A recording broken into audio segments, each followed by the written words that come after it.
Who's to Blame, the podcast. We're being brought to you today by title sponsor, the Weed Squad St. Louis. Stop by their location at 8088 Watson Road. As you can tell by the bottom of the screen, you can check out more of the sponsors of the show.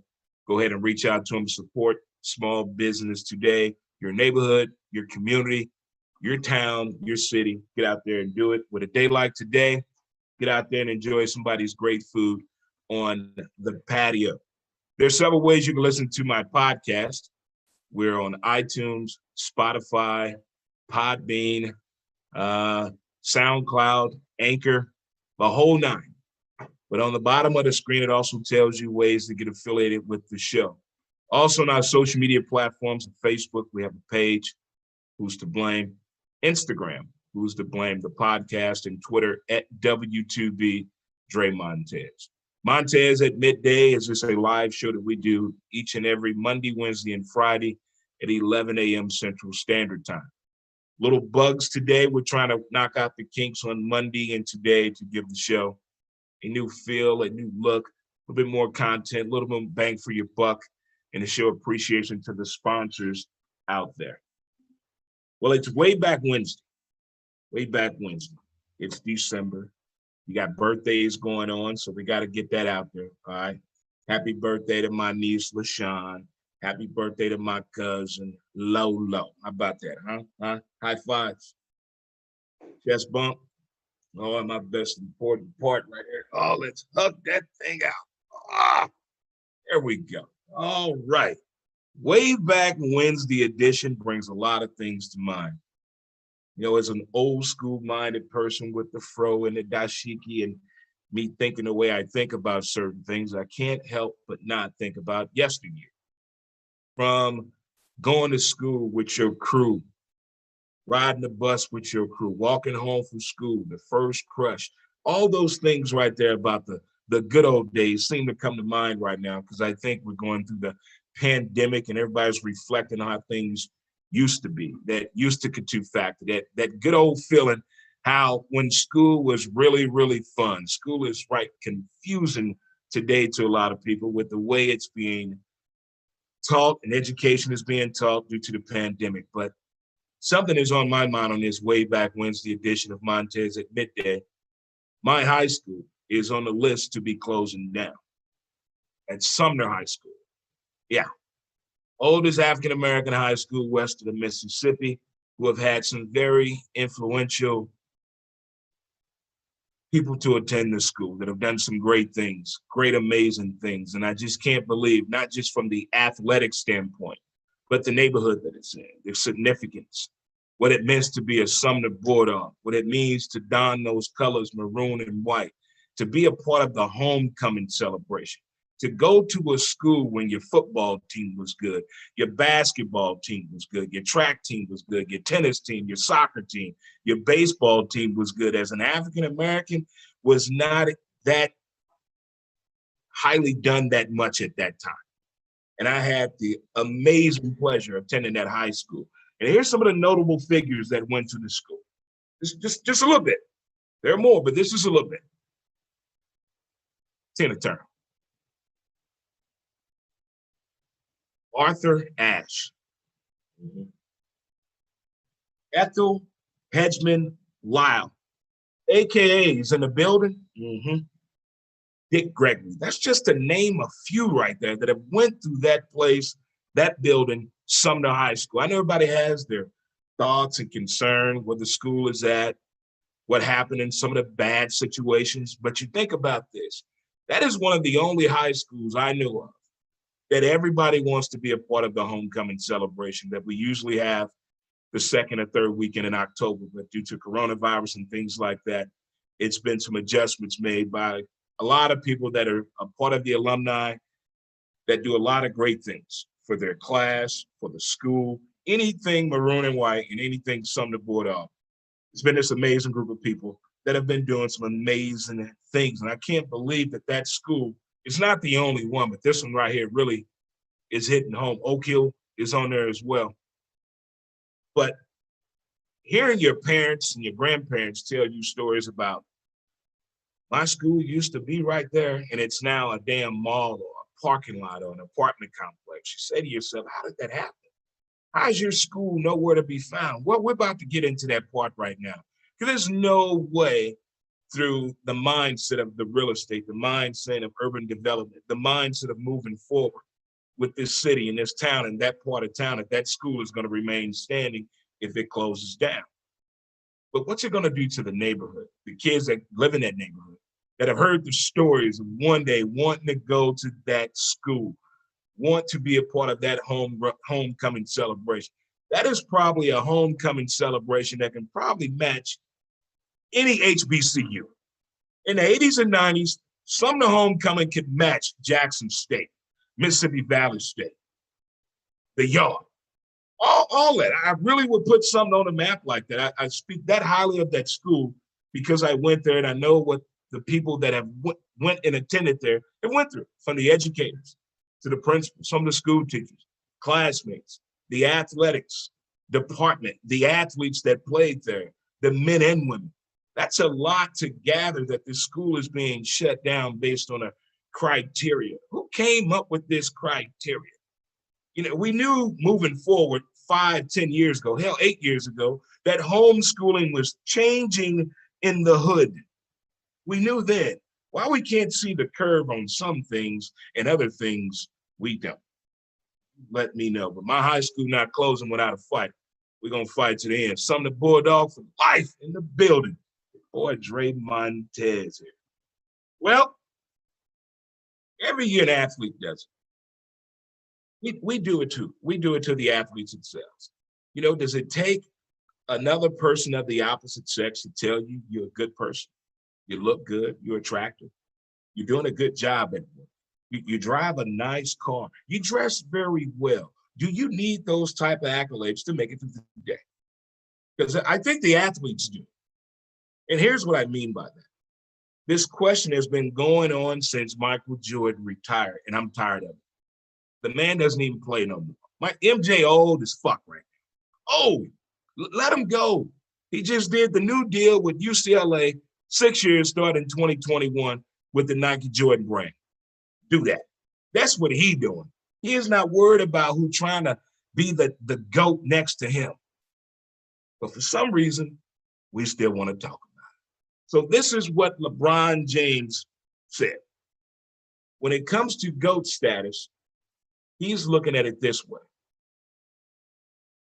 There are 2 teams he was a part of that won an NBA championship that he thinks was the hardest to win and the most important. The championship with Cleveland in 2016 and with the Lakers last year. He said with those 2 facts, those 2 rings right there, NBA championships, that should leave no room for who is the GOAT. Please, let me know how you guys feel about what he said. Now, I know you LeBron James fans out there. I know you basketball aficionados out there. How do you feel about that statement? And is he true about that? Were those 2 of the hardest NBA championships to win? You hear some people telling you about the pandemic. They want to put an asterisk by it. You know, the season was short. You had these different rules and regulations. Should you still be deemed as a champion considering what happened in a pandemic season of 2020 when it comes to winning a sports championship? That bothers me a little bit because the people still put in the work. Don't minimize what I have done based on your own personal criteria. That's for one right there. Because I think that's where I, for a long time, would, I guess, bitch out, cuss out a sports figure because they didn't live up to my expectations. But in the long run, they're meeting the line for them, Dre. They do what they want to do. And I think that's where we come into this problem at when it comes to letting an athlete know who makes $100 million if you're good enough. We need to tell Carson Wentz the fucking truth. You're horrible. They overpaid you. If we be honest with folk, maybe they wouldn't rely on that feedback, of that positive feedback. Hey, you're doing a good job. You're playing the game exceptionally high. No. Let's be truthful.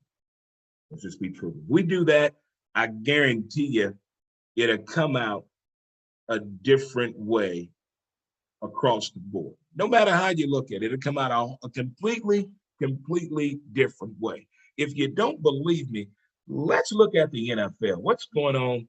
Can anybody explain to little Johnny and little Tiffany about the NFL season in 2020 as we sit right now at December 9th?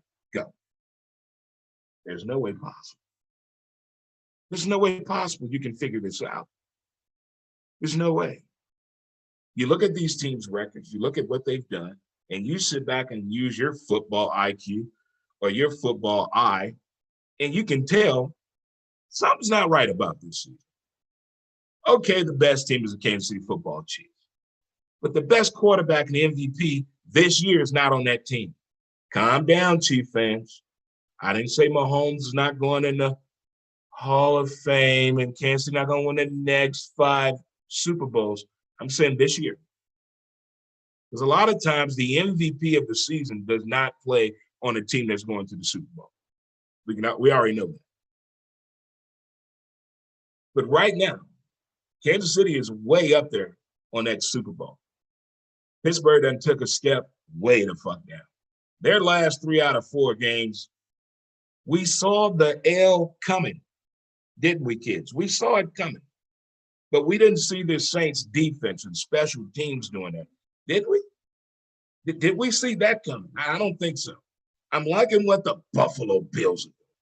I'm liking it. Tampa Bay done fell off a little bit.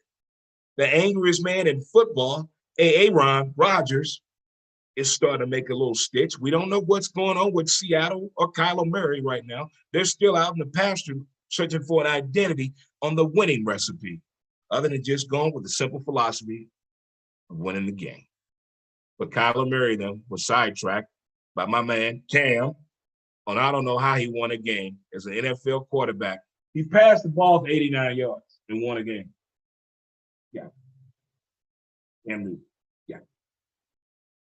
So with Pittsburgh losing and what Baltimore is trying to do, which way are we supposed to trust the eye test when it comes to the Saints? Drew Brees, Tatum? I mean, where are we going with this? Are we really going to get Kansas City and Tampa Bay in the Super Bowl? Do we really want to see that again? Right now, it could possibly be Kansas City and Seattle in the Super Bowl. And this whole MVP talk, you might not like it. I can't believe it either. But when you're doing 97% of the work and you're the quarterback, some people got to talk about it. Deshaun with the Houston Texans. Deshaun, yeah. What does Houston have? I'm going to wait. They have J.J. Watt and Deshaun. The coach gave away everybody. He pulled the Cleveland Indians movie, Major League, on them. I'm going to get rid of everything. For what? Where'd that get you? You're fired. Now you got an 85-year-old man coaching an NFL team. Come on, man. He should be home with his grandkids. Great grandkids. Great grandkids. But instead, he's coaching an NFL team. But right now, I got Deshaun looking really good at this MVP situation. Rookie of the year is going to my man with the Chargers. We already know that already. He got that locked up and loaded. But I want to keep my eye on the Buffalo Bills. Because the way they're circling the wagon and the way they're acting on nationally televised games hasn't been that many. They showing up for the people. Who that nation? I still don't know who that is. I'm at a loss right now. And to an athlete, I never thought I would say this, but I feel for the young man. I'm talking about Dez Bryant. When you work so hard to get back and show that you still know how to play this game against a team that didn't think you could play this game anymore, and you work so hard that no one knows what you've done, and you want to show the world what you've done. And he wasn't able to minutes before the game. He was diagnosed with the coronavirus. But that is one of those situations like, injuries are a part of the game. Expectations, whether high or low, are part of the game and part of the everyday life. You just never know. You just never know. 3 6 Mafia had no idea they were going to win that damn Grammy. No way possible. I'm sorry, an Oscar. No way possible. But they did it. So when athletes do the fight back, I'm really intrigued, whether I like them or not, whether I follow the story or whether I hear the story. I just like them feeling grateful for the opportunity to play at a high level as the NFL. I mean, that's a high level to have right there when you're playing ball. That really is. Again, on this way back Wednesday, it has me thinking back again to the days of yesteryear. Remember, you got an allowance as a kid? Why does it get big? You get $5 and you 10 years old. You're rich. You were rich. Give a kid $5 a day and see what happens. Give a 10-year-old $5. They will size you up. What they're supposed to do. that's how the mentality has changed. So I don't know. Maybe I saw this with Rupert Murdoch talking about finances and talking about financial responsibility as a kid. I mean, how did you react with your first allowance? Did you make a facial expression? Did you immediately start running? Did you put it in your pocket? Did you tear it up? Did you throw it on the ground? And he had a response for each of those on how it affects you in your adult living life when it comes to finances and money, on how you really feel about money. That's deep. That's deep. I love listening to people who have money, still have money, and want to help you get money. Them the people, they don't want to give you none of their money, but they want to show you how to get money for yourself. Those are the type of people I like following right there. That really intrigued me about the childhood alliance. It's like it's like a pizza party. You give me $5 every week. All I have to do is keep my room clean and do my homework and stay in front of the house and be in the house when the lights come on. I can do that for $5. Oh, the good old days of allowance. What's allowance today?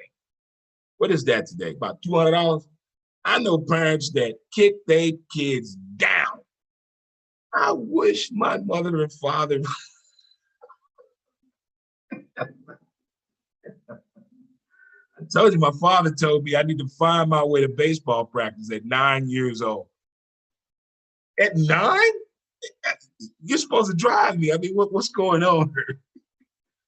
I love when I find out things that I didn't know in the world of sports or entertainment. I love finding out stuff I didn't know about. There's a whole lot I do not know at all. Whole lot. But I had no idea on December 8th, 1980, John Lennon was killed, and they announced it during the Monday Night Football broadcast. I had no idea of that. And at that time, I was going to the Boys Club in St. Louis pretty regularly. So I was probably there at the Boys Club instead of watching football. But I had no idea that they told that story through the channels of the Monday Night Football live broadcast. And also, I didn't know that Howard Cosell was a close friend of John Lennon. And I was a huge, huge fan as a kid of Howard Cosell. And one of the schools that's closing, Oak Hill, in third grade, I did a talent show, and I pretended to be Howard Cosell interviewing my classmate, and he was Tony Dorsett. But it didn't go as planned.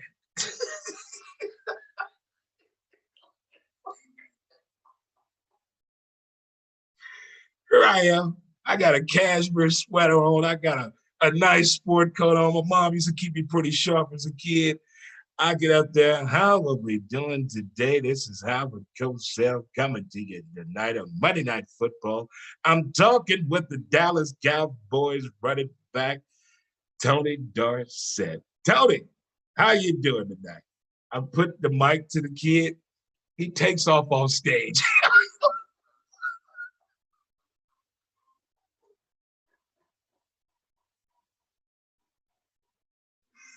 That was the beginning and the end of me understanding the comedy side of sports when he just ran off the fucking stage. I need you to complete the bit. So I just kept talking like Howard Cosell for another 5 minutes, and that was it. And that's how Dre, did his thing right there. You might want to mark this there on your calendar. December 28th. We're doing an ugly sweater party. It's going to be phenomenal. It's going to be outstanding. And we have a company, Denali, is going to donate a Christmas tree for the ugly sweater party. So, yay, we're going to have a tree in the background, compliments of Denali. And Denali also delivers trees and other great things for you as well, especially if you're in the field of doing something and you think you may need a contractor or you're a contractor yourself. You can check out this company, Denali. They're one of the sponsors of the show. You can just click on their link and find out more details about it. But yay, December 28th is going to be a lot of fun. It's also the day of the release of the website. And I'm excited. Everything will be in one building. Everything will be in one room. One domain, one place. I'm also excited to let you know that Beatniks in downtown Bell Vegas is selling the Who's to Blame t-shirts for $12. So if you need a t-shirt, your Who's to Blame t-shirt, you want to support the show, support the movement, support the attack in the process, Beatniks in downtown Bell Vegas will take care of you with your very own Who's to Blame t-shirt. That will be greatly, greatly appreciated. I know you all saw it by now. Mountain Man Scrub. Huh? Mountain Man Scrub. He's there. Mountain Man Scrub. God. There it is. We're getting all the toys out of the box, so to speak, right there. But don't forget, you can always catch and tune in to the latest episode of my podcast of Who's to Blame. Don't forget to follow us on our social media platforms on Facebook, Instagram, and Twitter. And also check us out on YouTube. We're on the YouTube as well, trying to do something nice with the people, by the people, of the people. I just want to say to the Pittsburgh Steelers fans, hey, it's going to be okay. Hey, things happen. Denver was on the same path, and the Giants did us. The New England Football Patriots on the same path. Eli did them. And that was a record-breaking season. Look, you weren't that good to be undefeated. It's okay. It's okay. Even unattractive women have fat asses. It's okay. It's okay. It really is. It really is okay. All right, and I think we're going to play a clip for Denali, I do believe. It's 2020. Stay home. Have your holidays delivered. DenaliDelivers.com. Call or text 314-499-2992. Denali Delivers. Christmas trees. All right, that's Denali, guys. That's Denali taking care of the show on December 28th. It's going to be a lot of fun. I'm going to get crunk, bring out the ugly sweater Christmas, and a whole lot of other things. It's going to be a lot of fun. A lot of fun, some people on the show, some singing, some dancing, lots of music. Food, I think we may do some food as well. But I want you to figure out on that LeBron James statement, guys, that I passed on to you earlier. Let me know what you think. And don't forget about Sumner High School. Huh? We got to do something about this. I got to reach out to my man, Albert Thomas, J. Cole, Bucci. I got to see what's up. Kevin Johnson, what's going on? We can't let this happen. No. I don't want to go by a vacant sheet of concrete saying that used to be my high school. No. Well, thank you guys for tuning in to Montez at Midday. As I always say, don't forget to appreciate the details of the day. Enjoy, guys. Until next time. Mountain Man Screw. As smooth as a river flows.